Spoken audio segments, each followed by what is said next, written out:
Shalom, bien-aimés dans le Seigneur, nous vous saluons dans le nom précieux et glorieux de notre Seigneur Jésus. Nous sommes dans la joie de pouvoir réellement nous retrouver ce mercredi pour pouvoir passer un moment de partage de paroles. Que le Seigneur vous soit très, très favorable, que le Seigneur vous bénisse, que le Seigneur puisse vous accorder tout ce dont vous avez besoin. Nous croyons réellement que Dieu est bon pour nous. Voilà pourquoi nous sommes dans la joie de pouvoir réellement nous retrouver, n'est-ce pas, et partager la parole du Seigneur tous ensemble. Que l'Éternel nous soit très favorable, que le Seigneur qui nous garde, qui nous donne toutes choses, puisse réellement élever sa gloire et élever son nom dans nos vies, parce que nous croyons qu'il est bon et il est miséricordieux. Comme la Bible le dit, ses compassions ne sont point à leur terme, il les renouvelle chaque fois envers nous qui sommes ses enfants. Et nous croyons que cette grâce nous accorde réellement toute la force de pouvoir réellement le servir, de pouvoir manifester sa nature et de pouvoir témoigner son grand nom.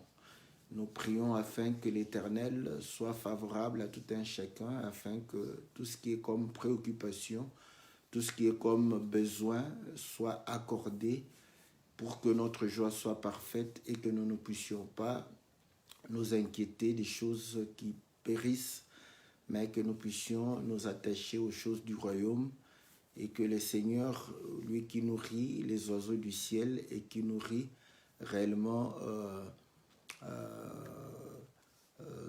les fils des hommes, que le Seigneur puisse accorder à chacun ce dont il a besoin dans le nom puissant et glorieux de notre Seigneur Jésus. Et pour les missions, qu'il nous accorde l'entendement qu'il faut pour que nous puissions véritablement élever le nom du Seigneur. Nous saluons tous les bien-aimés. Nous saluons réellement le bien-aimé Jean-Marie, la sœur Cathy. Nous saluons le bien-aimé Gianluca Petrola, que le Seigneur vous soit favorable. Nous saluons le bien-aimé Pierrot, donc que le Seigneur puisse vous bénir. Nous bénissons tous les hommes de Dieu qui sont réellement connectés. Nous bénissons la sœur Priscille, nous bénissons le bien-aimé Christian, le bien-aimé Gabin, la sœur Bia, la sœur Sylvie, la sœur Florence, nous bénissons la sœur Calice, la sœur Judith. Que le Seigneur vous soit favorable, que le Seigneur vous bénisse, que le Seigneur puisse vous accorder toutes les bonnes choses. Salutations à notre bien-aimé Tridon et Téni qui nous suit à partir d'Israël. Que le Seigneur vous soit très très favorable. Donc nous saluons tous les bien-aimés.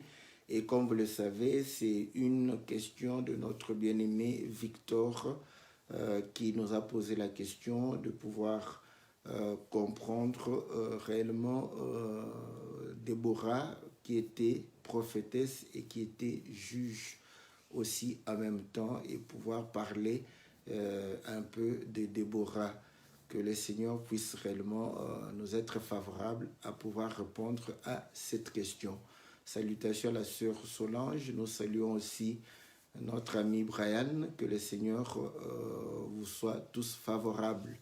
Donc, comme vous le savez, c'est votre émission que la Bible parle, une émission qui répond aux préoccupations que nous avons, qui répond aux questions que nous nous posons. Voilà, donc nous disons, n'hésitez point de pouvoir poser vos questions parce qu'elles nous sont réellement utiles et favorables, parce qu'elles nous apportent aussi la lumière lorsque nous y répondons. Donc nous croyons que lorsque nous apportons une réponse, nous tous nous sommes bénis par le Seigneur. Voilà, sans plus tarder, nous allons lire les Écritures, n'est-ce pas, de base qui concernent Déborah dans le livre de Juges au chapitre 4. Donc nous lisons Juges chapitre 4. Donc je commence au verset 1. La Bible dit ceci. Les enfants d'Israël firent encore ce qui déplaît à l'Éternel après qu'Élihu, après qu'Éhoud fut mort, et l'Éternel le vendit entre les mains de Jabin, roi de Canaan, qui régnait à Hatzor.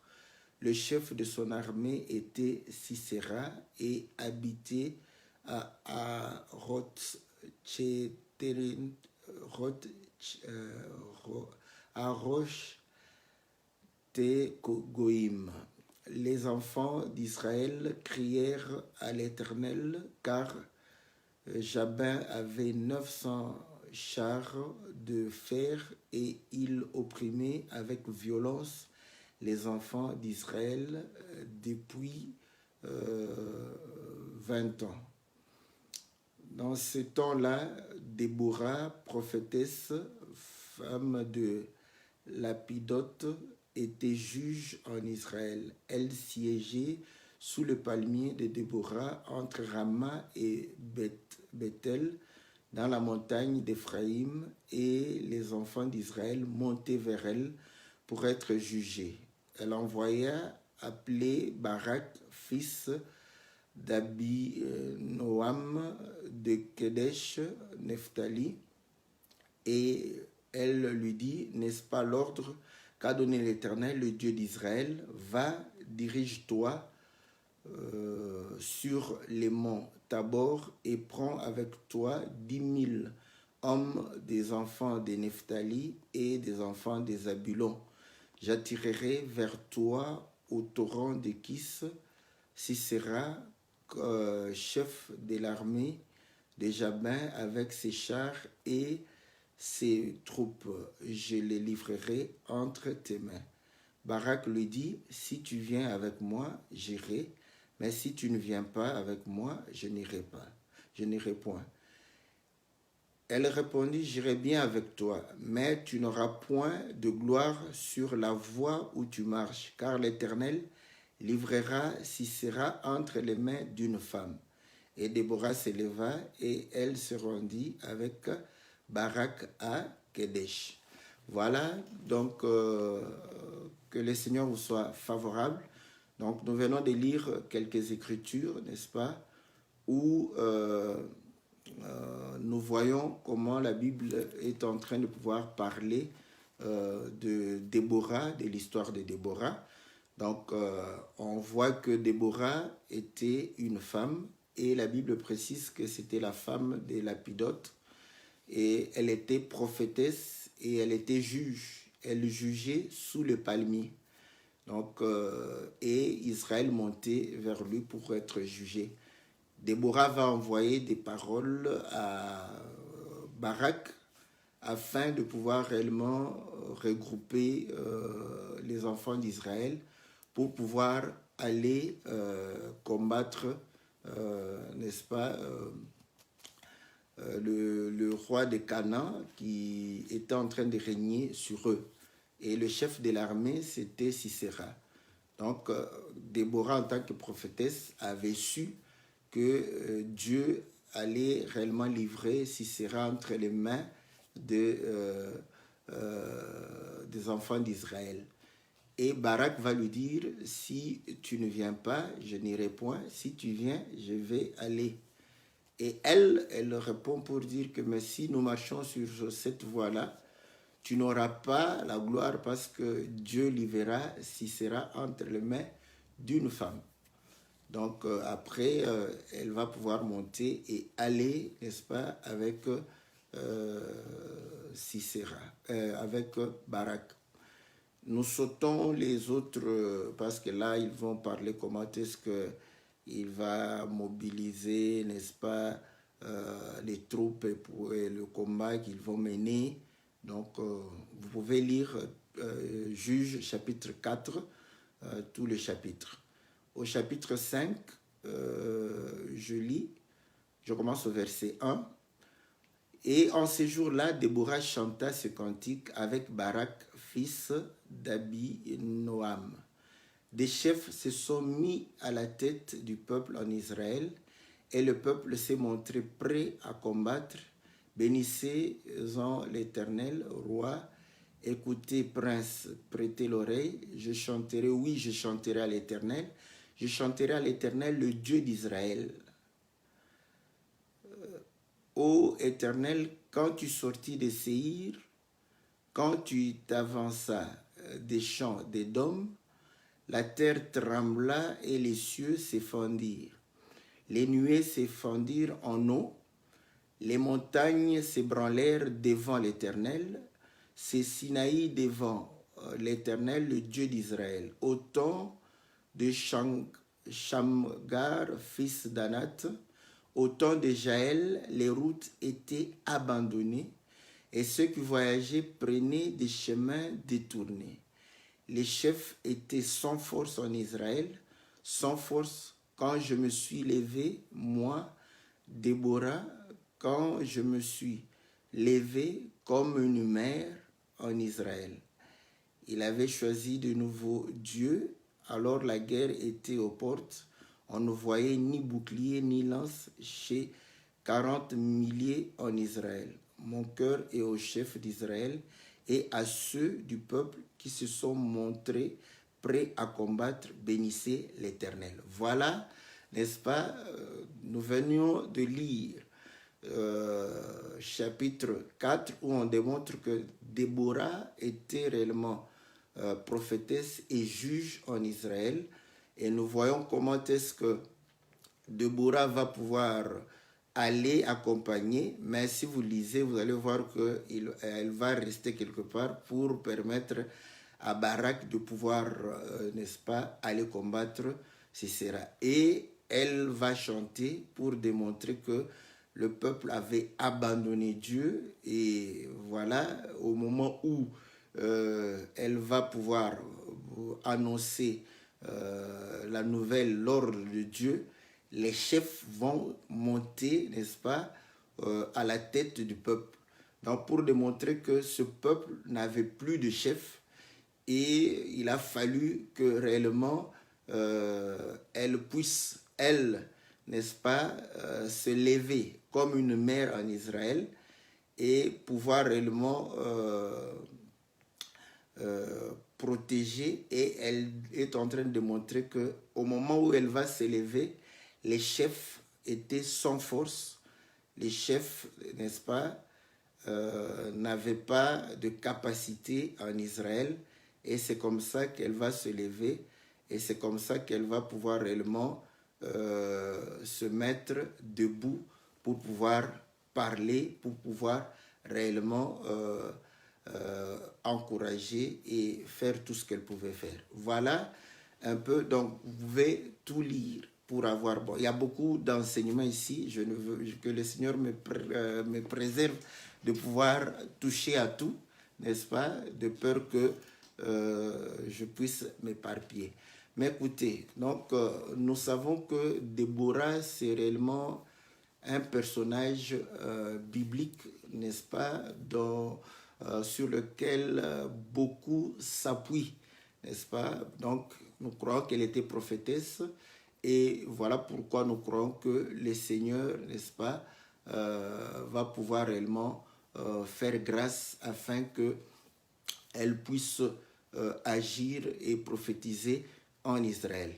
Écoutez, donc cela, généralement, les gens prennent exemple sur Déborah pour dire que voilà, elle était prophétesse, mais ce n'est pas la seule prophétesse. Vous savez que même Myriam était prophétesse en Israël. Donc, ce n'était pas exceptionnel d'être prophétesse en Israël, parce que beaucoup de gens croient que le fait que Déborah était prophétesse, c'était quelque chose d'exceptionnel. Ce n'était pas exceptionnel. Myriam, la sœur, n'est-ce pas, de Moïse et d'Aaron, était prophétesse. Vous vous rappellerez que lorsque Moïse va prendre la femme éthiopienne, elle va parler pour dire à Aaron, n'est-ce pas, que Moïse va transgresser la loi, mais cependant, nous aussi, de notre bouche, l'Éternel parle. Donc, vous allez comprendre qu'elle était prophétesse. Je crois aussi, si vous lisez la Bible dans le livre de Rois, il y avait aussi une prophétesse. D'ailleurs, on va aller la consulter pour pouvoir voir s'il fallait soit faire la guerre ou pour arranger, n'est-ce pas, le temple.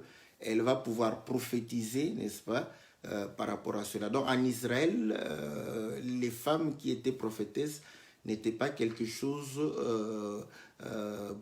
d'extraordinaire. Donc c'était normal.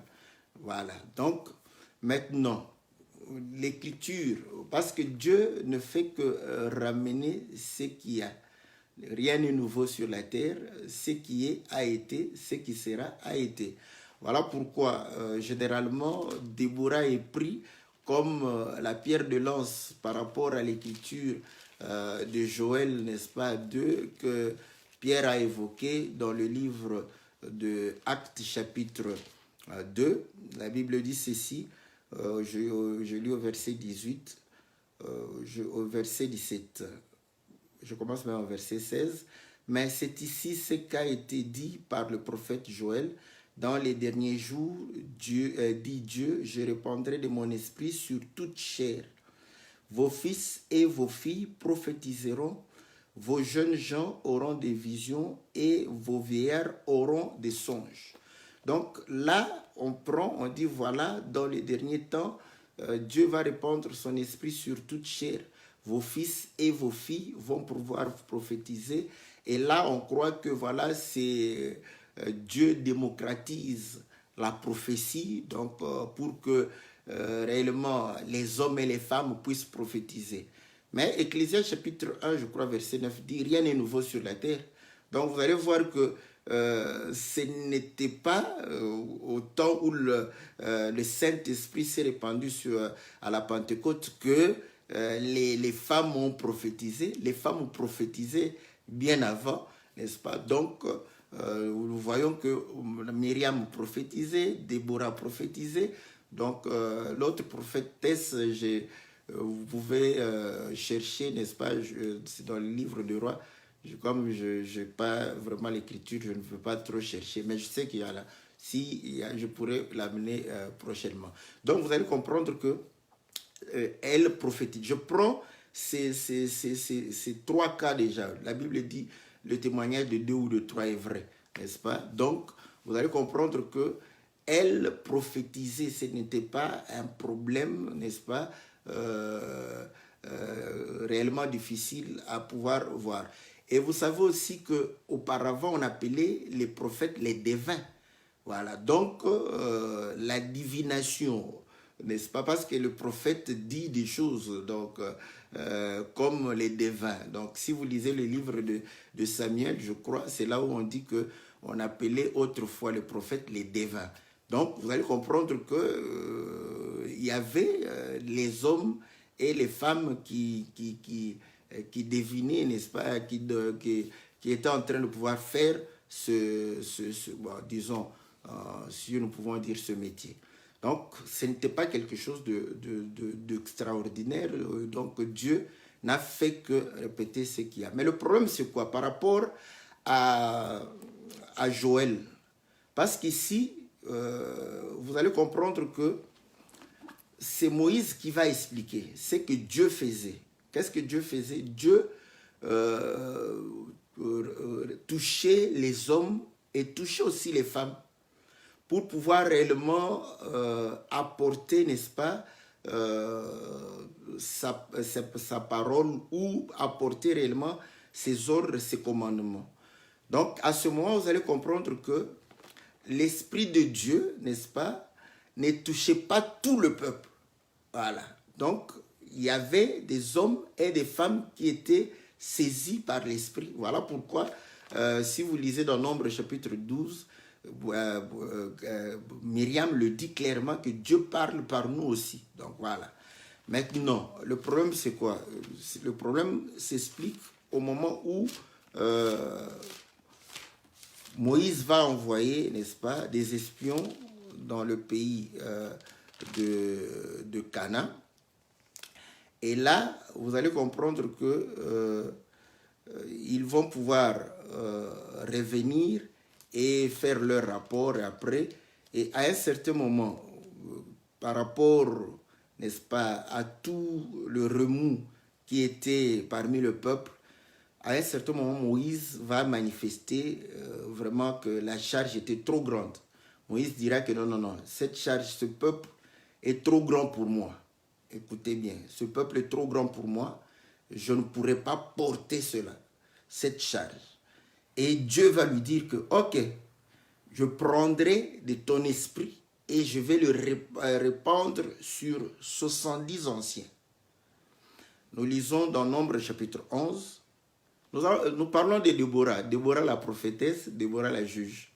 Nous avons lu l'écriture de Actes chapitre 2 qui évoque Joël, où on dit, dans les derniers temps, Dieu répandra son esprit sur toute chair, vos fils et vos filles prophétiseront. Ce n'était pas quelque chose de nouveau.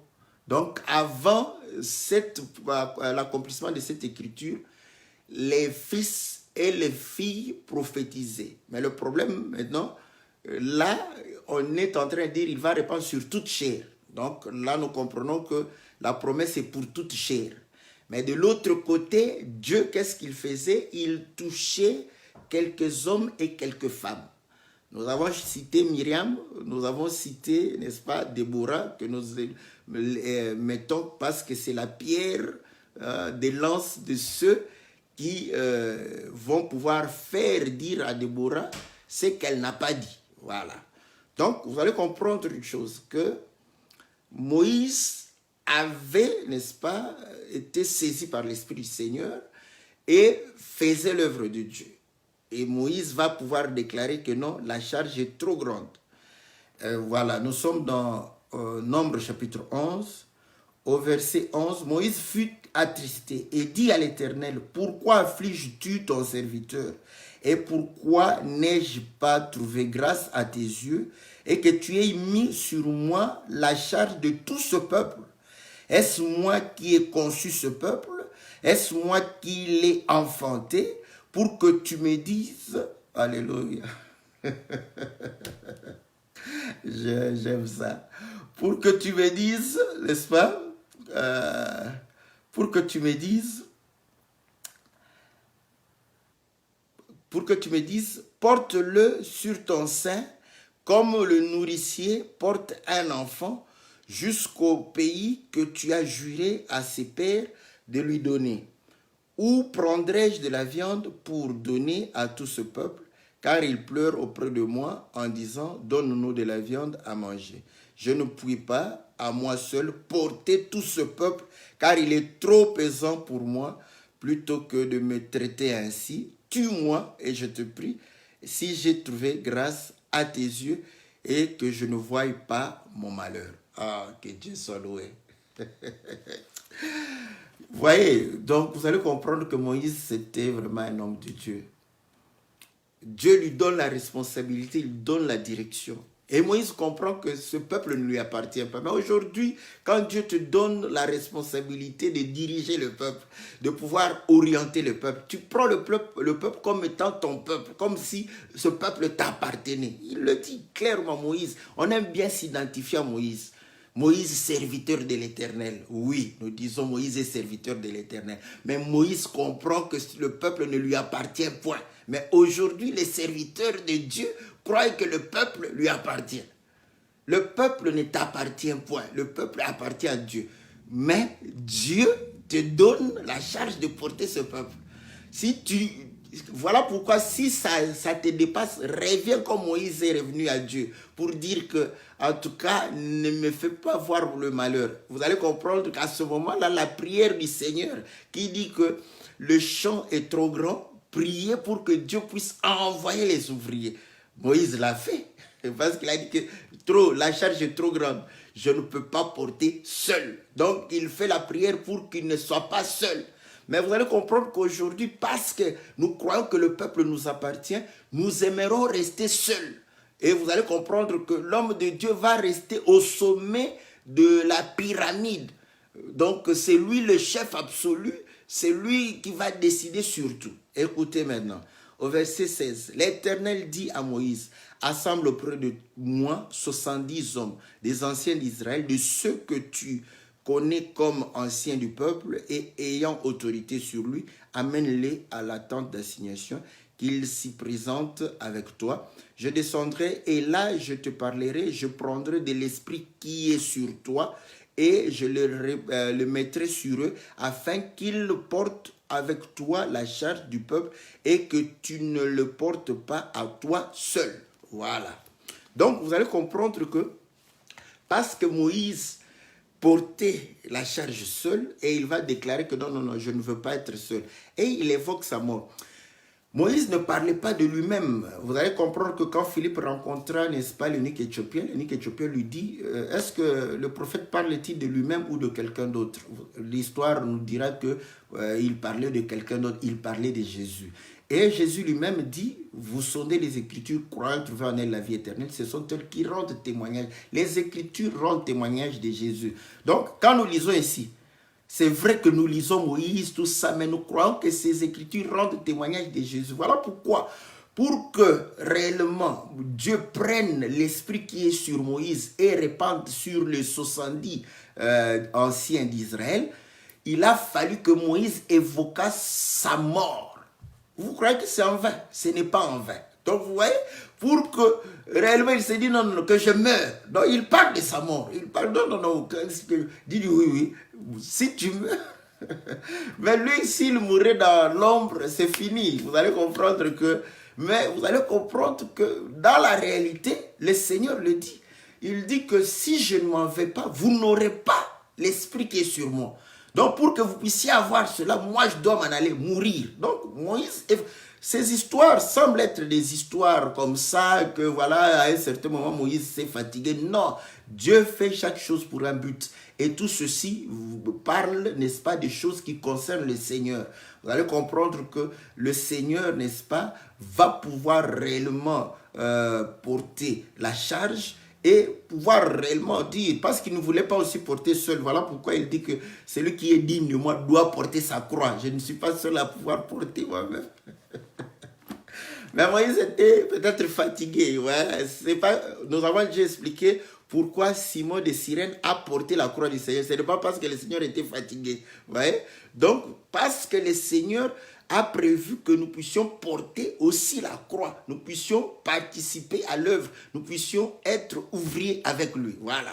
Or, comment être ouvrier avec le Seigneur sans que tu n'aies réellement l'Esprit du Seigneur? Parce qu'au moment où le Seigneur est entré dans l'œuvre, dans le service, nous voyons comment est-ce qu'il y a eu témoignage réellement de l'Esprit de Dieu sur lui pour dire réellement celui-ci est mon fils, n'est-ce pas, bien-aimé. Et lorsqu'il va entrer dans le synagogue, il dira que l'Esprit du Seigneur est sur moi. Pour faire quoi? Pour faire l'œuvre de Dieu, pour annoncer la bonne nouvelle. Donc vous allez comprendre que c'est par l'Esprit du Seigneur que nous faisons l'œuvre de Dieu. Donc si le Seigneur veut nous faire participants de son œuvre, il doit répandre son Esprit sur nous. C'est ce qui était dans Nombre chapitre 11.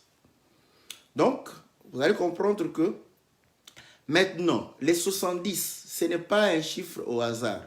Vous allez vous rappeler que lorsque Israël descendit en Égypte, ils étaient au nombre de 70. Vous voyez? Donc, le 70, c'est un chiffre ou un nombre qui est collé à Israël. Deuxième témoignage, quand ils vont sortir de l'Égypte, ils vont aller et ils vont se retrouver là où il y avait 70 palmiers, n'est-ce pas? Et je crois 12 sources d'eau. Donc ce n'était pas en vain pour montrer que 70 c'est le chiffre qui est lié à Israël. Rappelez-vous les 70 semaines qui sont réellement réservées pour le peuple d'Israël. Donc le 70 c'est par rapport à Israël. Donc vous comprenez que cela montre que ils étaient des chefs, des représentants. Voilà. Donc écoutez maintenant. Au verset 25. L'Éternel descendit de la nuée et parla à Moïse. Il prit de l'esprit qui était sur Moïse et le mit sur les 70 anciens. Et dès que l'esprit reposa sur eux, ils prophétisèrent, mais ils ne continuèrent point. Il eut deux hommes, l'un appelé Eldad et l'autre Médad, qui étaient restés dans le camp et sur lesquels l'esprit reposa, car ils étaient parmi les inscrits. Quoiqu'ils n'eussent point allé à la tente, et ils prophétisaient dans le camp. Un jeune homme courut, un jeune garçon courut, l'annoncer à Moïse et dit, Eldad et Médad prophétise dans le camp. Et Josué, fils de Nun, serviteur de Moïse, depuis sa jeunesse, prit la parole et dit, Moïse, mon Seigneur, empêche-le. Et Moïse lui dit, es-tu jaloux pour moi? Puisse tout le peuple de l'Éternel, écoutez la prière de Moïse, puisse tout le peuple de l'Éternel être composé des prophètes. Et veille l'Éternel mettre son esprit sur eux. C'est pourquoi Joël ne peut pas prophétiser quelque chose que Moïse n'a pas prophétisé. Joël ne peut pas, parce que Joël, en prophétisant, il prophétise en Moïse. Voilà pourquoi aujourd'hui nous prophétisons en Christ Jésus. Ainsi, vous allez comprendre que quand Moïse dira, Dieu vous suscitera un autre prophète comme moi. Donc, Moïse, vous allez comprendre que le Seigneur, c'est son esprit. L'esprit de Moïse a été pris et répandu sur les 70. Les 70 représentent tout le peuple. Et lorsque les deux sont restés, c'est juste pour que Moïse fasse cette prière. Quand Josué a commencé à dire, empêche-le de prophétiser, qu'il ne prophétise pas, Moïse dit, non seulement sur le deux, mais que l'Éternel puisse répandre son esprit sur tout le peuple. Sur tout le peuple, y compris les femmes. Sur les fils et les filles. Voilà pourquoi Joël dit, dans les derniers temps, l'Éternel répandra, comme Moïse l'a prophétisé, comme Moïse a prié, répandra son esprit sur toute chair. N'est-ce pas? Vos fils et vos filles prophétiseront. Donc, vous allez comprendre que ça n'a rien à voir avec Déborah. Parce que Déborah avait cette grâce d'être touchée, n'est-ce pas, par l'esprit pour pouvoir prophétiser. Donc, l'écriture, voilà pourquoi on dit sur toute chair. Bon, question. Parce que quand vous dites, oh, vous voyez, sur toute chair, maintenant, les filles doivent prophétiser, les hommes aussi, les femmes et les hommes doivent prophétiser. Nous disons amen. Ok, bon, maintenant, explique-nous. Pourquoi les chiens ne prophétisent pas? Parce qu'on a dit sur toute chair. Le Saint-Esprit doit se répandre sur toute chair. Est-ce que la chair des chiens n'est pas une chair? Je vais te lire une écriture. 1 Corinthiens, n'est-ce pas? Chapitre 15. 1 Corinthiens, chapitre 15. Au verset 8, je commence au verset 39. Toute chair n'est pas la même chair, mais autre est la chair des hommes, autre est celle de quadrupèdes, autre est celle des oiseaux, autre est celle de poissons. Voilà. Maintenant, revient sur Actes ou Joël, où on dit que le Seigneur répandra sur toute chair. Maintenant, tu comprends ça comment? Parce que ici, on démontre que les quadrupèdes ont la chair aussi. Pourquoi le Saint-Esprit ne s'est pas répandu sur les bœufs, sur les agneaux, les pigeons et tout ça? Pourquoi? C'est que Dieu a menti. Voilà, Dieu ne ment point. Voilà, Dieu ne ment point. Dieu dit la vérité sur toute chair. Voilà pourquoi vous allez comprendre que quand il dit sur toute chair, il y a chair et chair. Voilà. Donc, maintenant, vous allez comprendre que Psaume 133, c'est là où nous avons réellement l'écriture. Il est doux aux frères de pouvoir demeurer ensemble. C'est là où Dieu répand l'huile sur la tête d'Aaron et cette huile descend sur sa barbe et se répand sur les pans de sa robe. Mais Aaron était mort. Et nous disons que quand ils se rassemblent, les frères se rassemblent, ils forment le corps du véritable Aaron, le véritable souverain sacrificateur selon l'ordre de Melchisédek qui ne meurt point. Voilà. Parce que dès qu'il a été rendu vivant, il ne mourra plus. Donc, vous allez comprendre que... Et 1 Corinthiens chapitre 12, verset 12 nous démontre que nous sommes les membres du corps de Christ. Voilà. Ainsi, l'esprit qui a été répandu sur Christ, c'est cet esprit qui se répand sur toute chair. Vous comprenez? C'est la chair de Christ. Voilà. Ce n'est pas toute chair. Donc, toute chair en dehors de Christ ne va pas recevoir l'esprit. Pour recevoir l'esprit, il faut être la chair de Christ. Voilà. Ainsi, le Seigneur, s'il te dit, voici cette fois-ci, os de mes os, chair de ma chair, comprend que la promesse est pour cette chair-là. Toute chair de Christ va pouvoir recevoir l'esprit de Christ. Voilà. Et là, femmes et hommes, nous recevons l'esprit de Christ, n'est-ce pas? Et nous prophétisons, n'est-ce pas? Mais le fait de prophétiser ne te fait pas prédicatrice. C'est ça aussi le problème. Donc, voilà pourquoi vous allez comprendre que Déborah n'était pas prédicatrice. Déborah n'était pas enseignante. Déborah, n'est-ce pas, n'enseignait pas la loi. Voilà. Elle était juge, mais n'enseignait pas la loi. Pour celui qui enseignait la loi, c'était le sacrificateur. Voilà pourquoi la Bible dit que on va aller apprendre, n'est-ce pas, la loi de la bouche du sacrificateur. Donc, Déborah n'était pas enseignante. Elle n'enseignait pas. Alléluia, j'aime ça. Elle était prophétesse, je confirme, elle était prophétesse. Donc, elle prophétisait. Parce que prophétiser et enseigner, c'est deux choses différentes. Écoutez, je crois que je vais retrouver l'écriture. Voilà. Je vais lire, chercher l'écriture où Paul va séjourner chez Philippe et il y avait, n'est-ce pas? Voilà, je suis dans Actes chapitre 21. Actes chapitre 21. Au verset 8. Nous partîmes le lendemain et nous arrivâmes à Césarée. Étant entrés dans la maison de Philippe, l'évangéliste, qui était l'un des 7, nous logeâmes chez lui. Il avait 4 filles vierges qui prophétisaient. Est-ce qu'on s'entend? Paul est arrivé chez Philippe, qui était parmi les 7 diacres.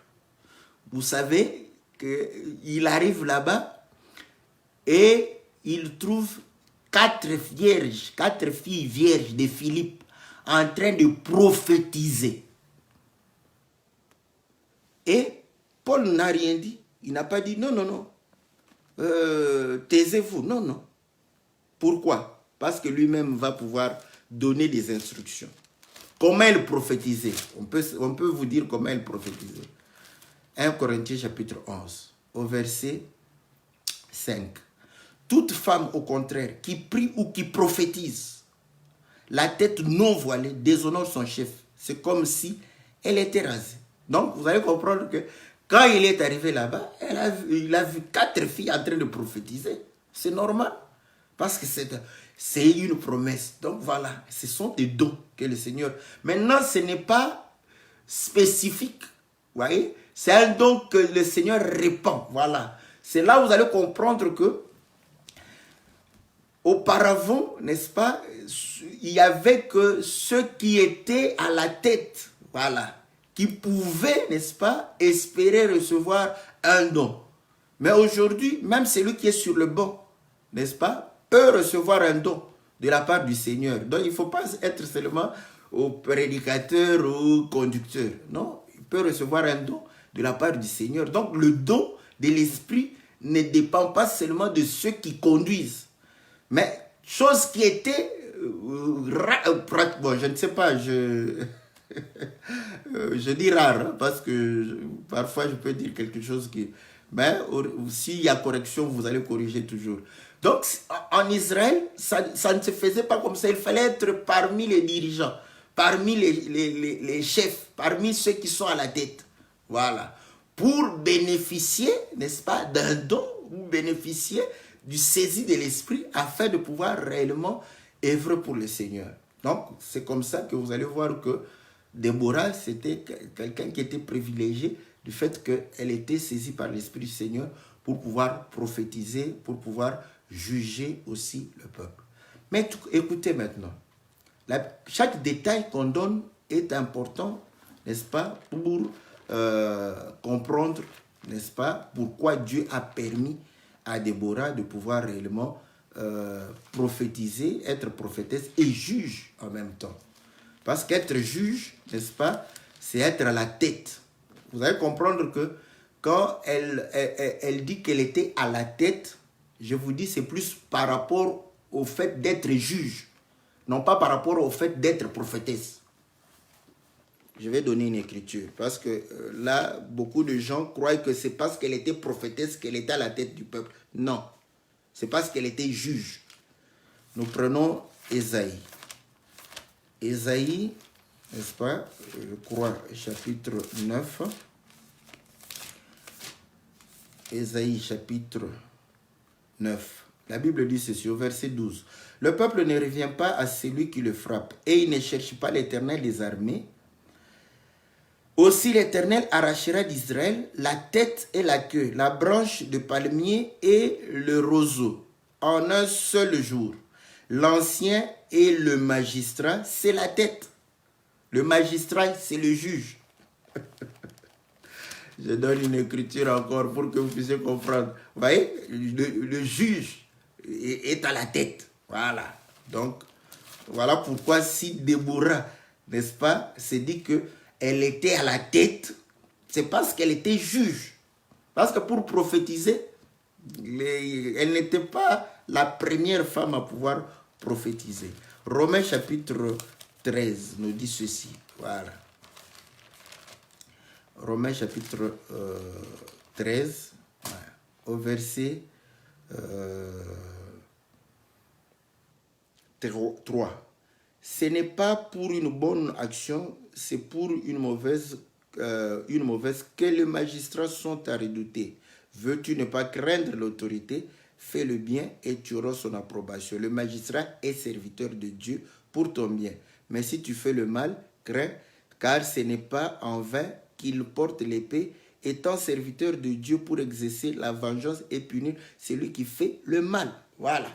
Donc vous voyez que le magistrat, c'est celui qui est à la tête. C'est un chef du peuple. Voilà. Maintenant, quand Déborah revient, d'abord on dit que Déborah, c'était la femme de Lapidote. Voilà, là on a dit femme de Lapidote. Après, on passe. Elle jugeait. On n'a pas dit que voilà son mari, on ne parle pas de son mari. Mais il faut...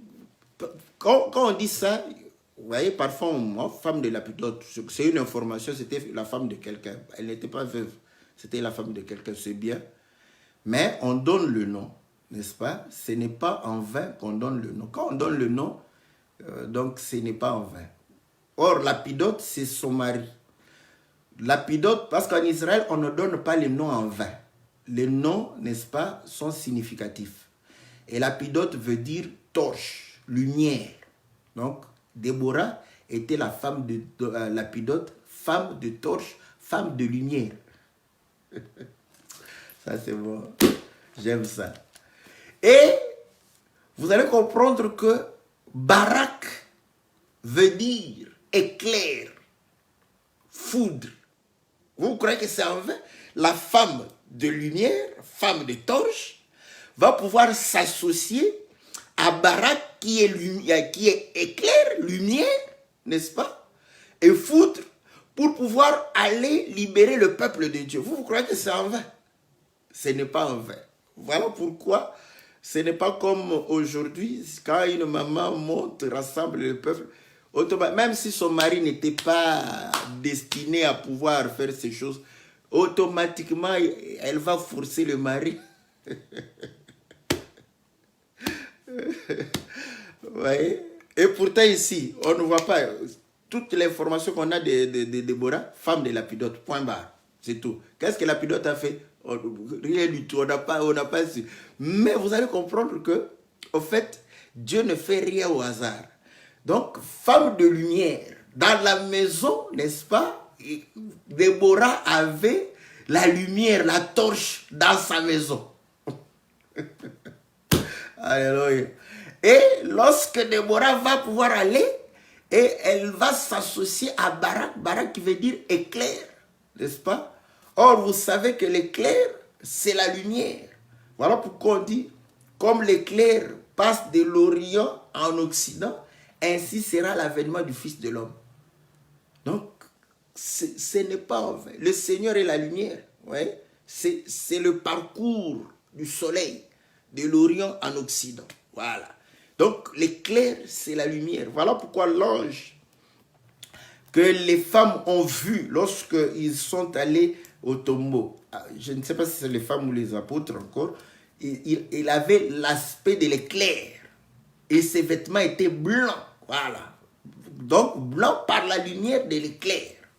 Donc, nous comprenons que l'éclair, c'est la lumière. Donc, Barak et Lapidote, vous croyez que sur le plan de la révélation, c'est la même chose. C'est la... Ah, que le Seigneur soit loué. Vous voyez, Déborah avait réellement compris. Elle a dit non, non, non. Déborah, si je m'étais levé, c'est parce qu'en Israël, les hommes étaient sans force, des vauriens. Donc, aujourd'hui, comme on s'appuie sur Déborah, si vous voyez une femme s'élever et se référer à Déborah, c'est normal. Comprenez que dans l'assemblée, il n'y a pas des hommes forts. Les hommes sont des vauriens. C'est tout à fait normal. Parce que rien n'est nouveau sur la terre. Ce qui est, a été. Ce qui sera, a été. Si Déborah s'est levée, parce que les hommes étaient sans force, des Déborah vont s'élever aussi quand les hommes seront sans force. Donc, quand vous allez là-bas, comprenez que les hommes, ce sont des femmes. Voilà. Déborah, écoutez, la Bible dit ceci. Dans 1 Pierre chapitre 3. 1 Pierre chapitre 3. Vous allez comprendre que Déborah a pris, n'est-ce pas, les vêtements d'homme. Voilà. 1 Pierre chapitre 3. La Bible dit ceci. Voilà. Je lis au verset...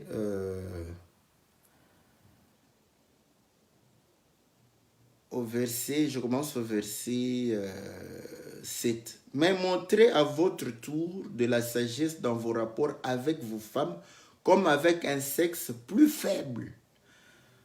Honorez-les comme devant aussi hériter avec vous de la grâce de la vie, et qu'il en soit ainsi afin que rien ne vienne faire obstacle à vos prières. Donc, vous voyez, il démontre que les femmes sont un sexe faible.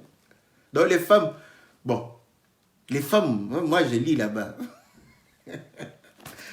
C'est la faiblesse. Voilà. Mais là, j'ai d'abord lu l'écriture. La femme, c'est la faiblesse. Vous voyez? Maintenant, Déborah est en train de pouvoir dire que je me suis levée quand j'ai vu que les hommes étaient sans force. Mais elle ne peut pas se lever à la tête si elle ne manifeste pas une force. Donc, elle a pris la force des hommes. Qui était l'homme? Parce que c'est l'écriture vient de dire. Qui était l'homme? C'était Déborah. Et les autres, là, quand vous les voyez avec des barbes, des calvities, c'était des femmes. Voilà pourquoi, dans les choses de Dieu, la Bible dit ceci, n'est-ce pas? Pour que quelqu'un dirige une église, il doit savoir diriger sa maison.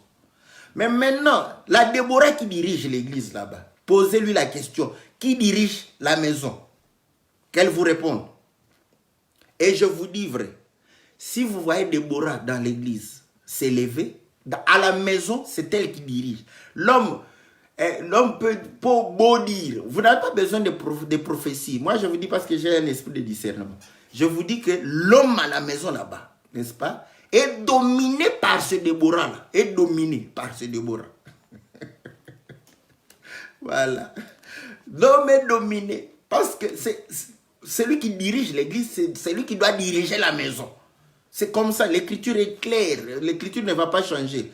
Parce qu'on va te juger par rapport à la manière dont tu diriges ta maison. Donc, si tu diriges l'église, comprenez, même si l'homme vient là-bas, oh non, c'est moi, il n'est pas chef à la maison. C'est celle qui dirige l'église qui est chef à la maison là-bas. Voilà, qui donne des ordres. Comprenez que c'est comme ça qu'elle s'est levée parce que son homme était sans force. Voilà. Voilà pourquoi elle s'est levée d'abord à la maison. Et voilà pourquoi elle va se lever encore dans l'église. Bon, ça c'est une église qui lui appartient.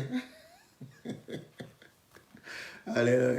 Écoutez, donc vous allez comprendre que elle évoque cela. Donc les hommes étaient sans force. Elle ne s'est pas levée parce qu'il fallait se lever. Non. Vous allez comprendre aussi que Dieu lui a fait grâce. Parce que c'est une grâce. Dieu l'a saisie. Voilà. L'a saisie. Et elle a compris que non. Les hommes étaient sans force. Elle démontre que non. Voilà pourquoi les chemins étaient détournés. Parce que qui va t'accompagner? Les chefs étaient foutus. Voilà. Elle va s'élever. Mais en s'élevant, elle a compris que non, je me lève, mais je dois réveiller, n'est-ce pas, les hommes qui sont au milieu de nous afin qu'ils prennent conscience que ce sont eux qui doivent être à la tête de... Voilà pourquoi le cantique est clair. Déborah chante les chefs qui se sont montrés pour être à la tête du peuple. Voilà. Donc, afin de pouvoir amener le peuple au combat. Rappelez-vous Saoul, quand Goliath s'est levé, Saoul était devenu une femme. Hein? Voilà pourquoi, quand Goliath dit « Cherchez-moi un homme », il ne pouvait pas chercher.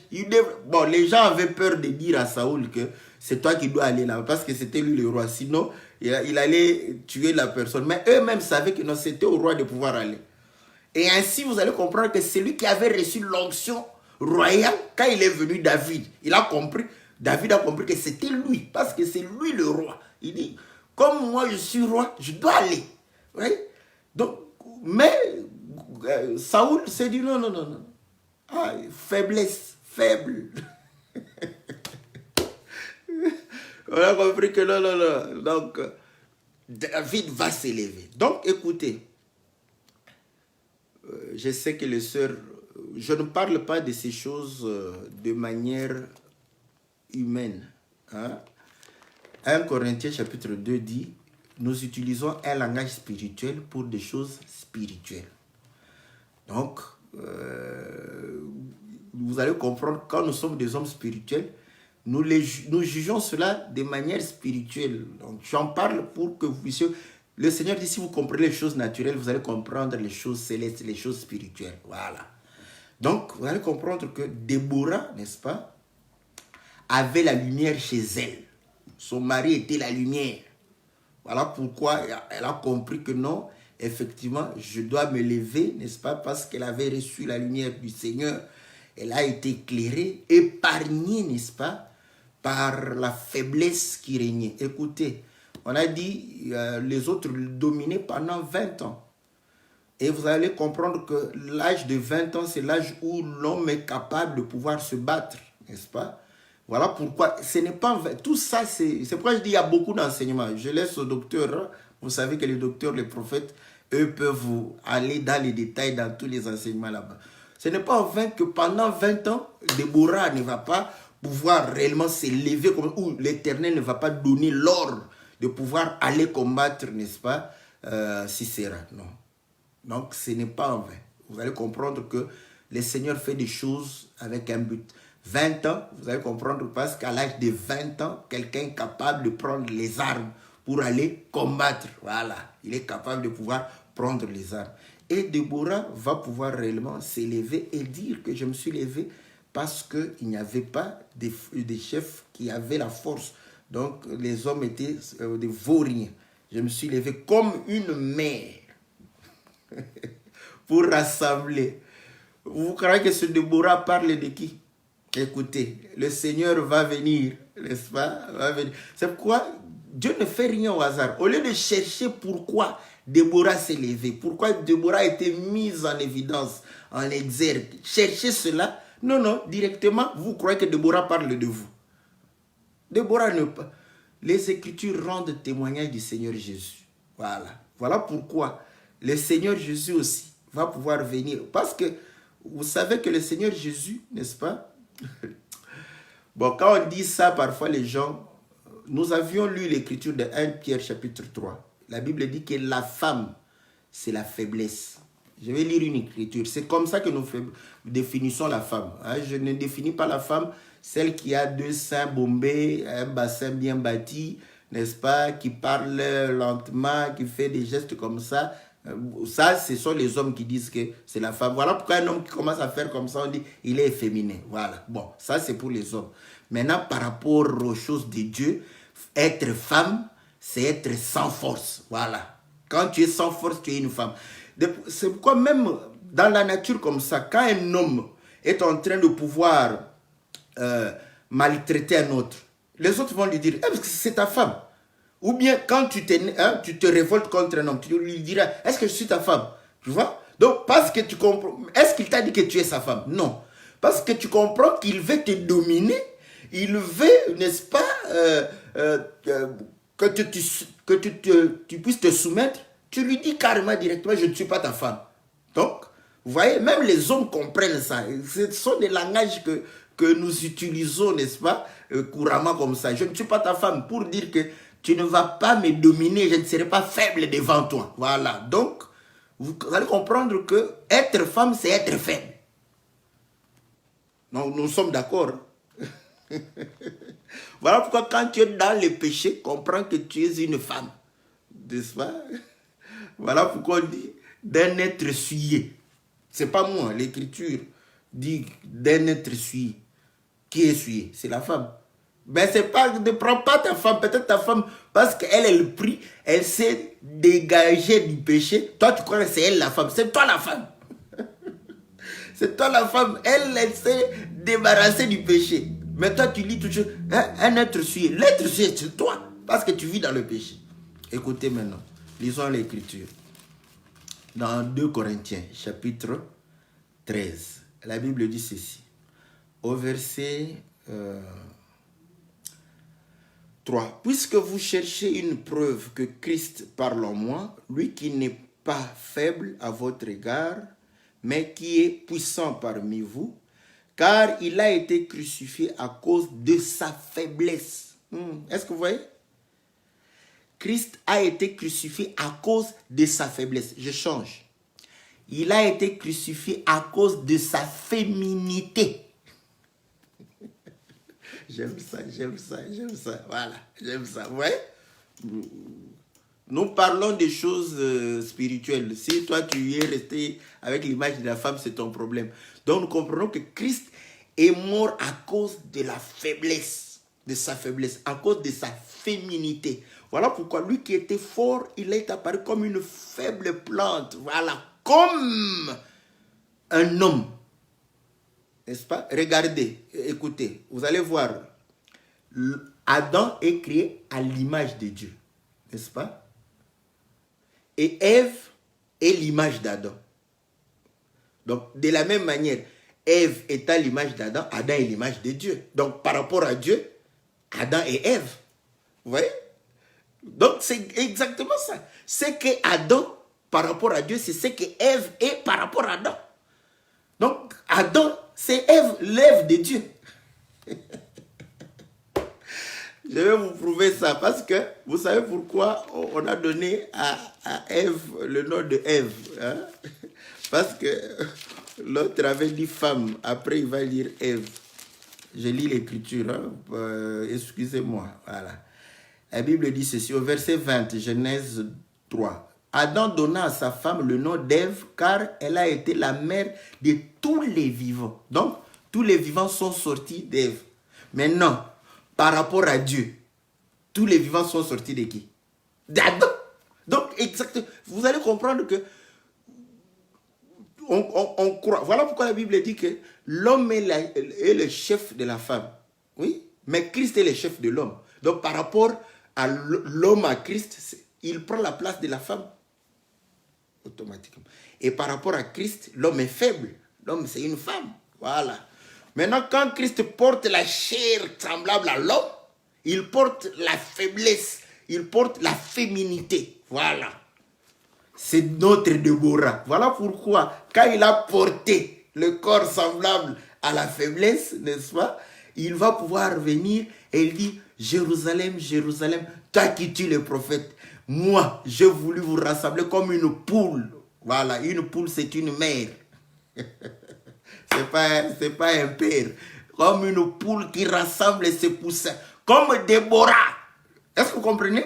J'ai voulu vous rassembler comme Déborah rassemblait le peuple pour aller combattre celui qui dominait sur eux. Ouais.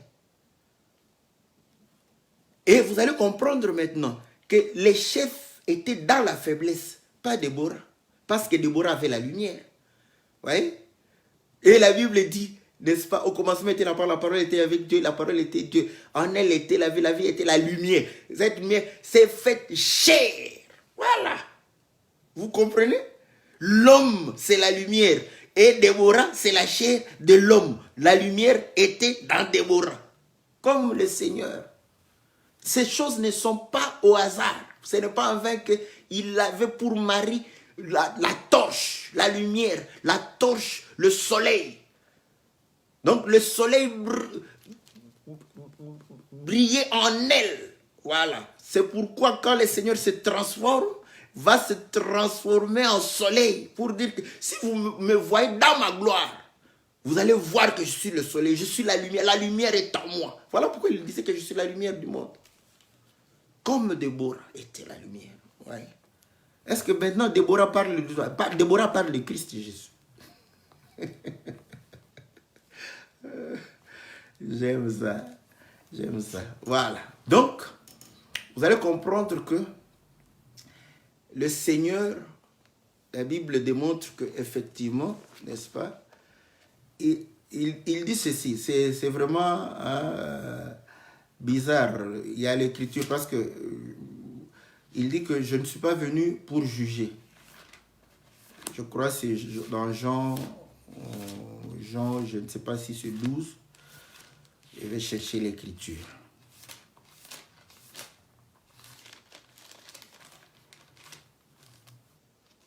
Voilà. Voilà. Ah, voilà. Jean 12. Je commence au verset 46. Je commence au verset 46. Je suis venu comme une lumière dans le monde, afin que quiconque croit en moi ne demeure pas dans les ténèbres. Si quelqu'un entend mes paroles et ne les garde point, ce n'est pas moi qui le juge, car je suis venu non pour juger le monde, mais pour sauver le monde. Celui qui me rejette et qui ne reçoit pas mes paroles a son juge. La parole que j'ai annoncée, c'est elle qui le jugera au dernier jour. C'est contradictoire. Hein? C'est pas contradictoire. Vous allez comprendre, effectivement, c'est ça. Le Seigneur, quand il vient, n'est-ce pas, il ne vient pas pour condamner. Il vient pour justifier. Or, justifier quelqu'un, on justifie quelqu'un par un jugement aussi. Parce que quand tu es accusé, il faut que tu sois acquitté, justifié par un jugement. Voilà pourquoi si tu es déjà condamné, il faut qu'un jugement puisse réellement être fait pour t'acquitter. Sinon, même les hommes, ils sont bizarres. Ils prouvent que tu es innocent, mais comme il y a un jugement contre toi, il faut un autre jugement pour t'acquitter. Donc ce jugement pour t'acquitter n'est pas pour ta condamnation. Voilà. Quand le Seigneur dit qu'il n'est pas venu pour juger, c'est par rapport à condamner. Il n'était pas venu pour condamner. Mais il est venu pour justifier. Donc c'est un jugement aussi, n'est-ce pas? On avait déjà expliqué ça avec la tunique qui porte des broderies. Vous allez comprendre que, parce que la tunique c'est la justice, mais broderie c'est l'œuvre d'amour. Donc la justice qui se fait avec amour, c'est pour justifier.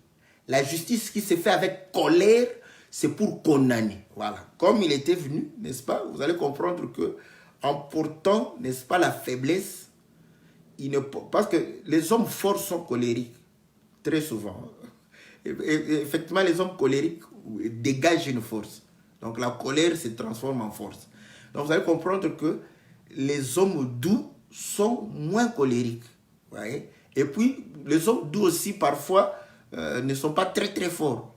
Et effectivement, Samson dit, du fort est sorti le faible. N'est-ce pas? De ceux qui se mangent est sorti ceux qui mangent. Vous allez comprendre que le faible, c'est le miel. Mais le miel, c'est l'agneau. Je n'aime pas comme ça, hein, mais je le dis comme ça, vite, vite. Bon, je vais faire quand même... Samson a tué le lion, le miel est sorti. Maintenant, Apocalypse chapitre 4 dit, qui est digne d'ouvrir le livre et de rompre le sceau? Vous allez voir qu'on dit que le lion de la tribu, nous avons le lion, mais du lion est sorti l'agneau. L'agneau est faible et doux. Voilà. Est-ce que vous comprenez? Donc la douceur est liée, n'est-ce pas, à la faiblesse. Donc à ce moment, vous allez comprendre que quand le Seigneur porte la faiblesse, il porte la douceur aussi. Rappelez-vous, Paul dit, voudriez-vous que je vienne avec un fouet ou avec douceur? Vous voyez? Il vient avec douceur, mais pour nous corriger, pour nous sortir de la voie mauvaise que nous sommes, pour nous justifier. Voilà. Donc, c'est toujours un jugement. Quand il parle ici, c'est pour démontrer que je ne juge pas pour condamner. Ainsi, vous allez voir que Déborah juge. Ce n'est pas en vain. Ce n'est pas en vain. Et Déborah juge, vous allez voir que ça a permis à ce qu'ils puissent vaincre, n'est-ce pas, celui qui dominait sur eux depuis leur jeunesse. Parce que 20 ans, donc de 0 à 20 ans, depuis qu'ils sont nés, ils ont été dominés. Ils sont nés dans les péchés, n'est-ce pas? Donc le Seigneur, quand le Seigneur vient, n'est-ce pas, il vient pour que nous puissions avoir la force de pouvoir sortir, n'est-ce pas, de l'asservissement de celui qui domine sur nous. Voilà, quand nous sortons comme des gens de 20 ans. Et ainsi, Paul dit, revêtez-vous des armes spirituelles. Parce que celui qui a 20 ans, c'est celui à qui on donne les armes pour pouvoir combattre. Est-ce que vous voyez? Et ainsi, vous allez voir que Déborah va préparer le peuple pour aller au combat. Et pouvoir aller combattre, n'est-ce pas, Sisera. Et le temps me manque de vous parler parce que Sisera a été écrasé par une femme. Dieu est bon. Dieu est bon et très bon. Voilà. Et là, vous allez comprendre que Sisera sera écrasé par une femme. Et quand Sisera va entrer dans la maison de la femme là-bas, la femme va lui donner du lait. Oh. Bon, nous laissons au docteur le soin de pouvoir enseigner toutes ces choses-là. Parce que, donc, mais, et le Seigneur, comme nous disons, il va mourir à la croix, n'est-ce pas, comme un homme. Parce que Dieu ne meurt pas, comme une femme. L'homme, le véritable homme ne meurt pas. Voilà. Il va mourir comme une femme. Voilà. Donc, et puis, vous savez, le prix qu'on a payé avec le Seigneur, c'est le prix d'une femme. Vous le savez, 30 cycles. Lisez les Écritures, n'est-ce pas? Une femme valait 30 cycles, un homme 50 cycles. Donc, le Seigneur va mourir comme une femme parce qu'on l'a vendu 30 cycles. Il est mort comme une femme. Il est ressuscité comme l'homme.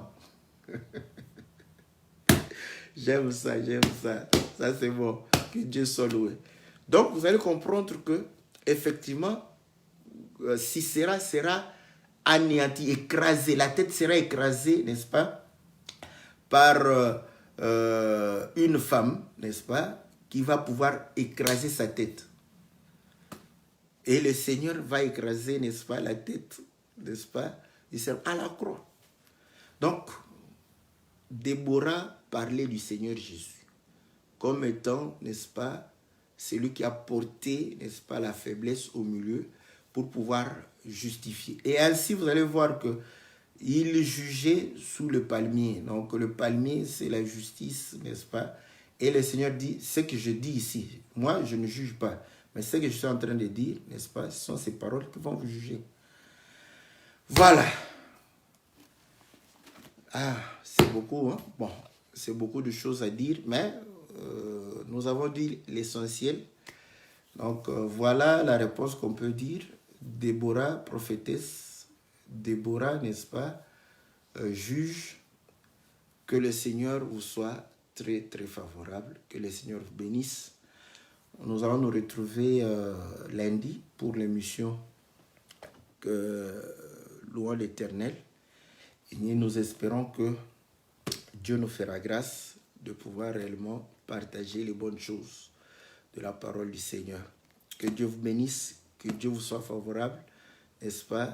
Donc, dans ce monde, bon, j'ai pas eu le temps d'expliquer Déborah aussi parce que le Seigneur dira à ses disciples que vous jugerez les 12 tribus d'Israël. Donc voilà.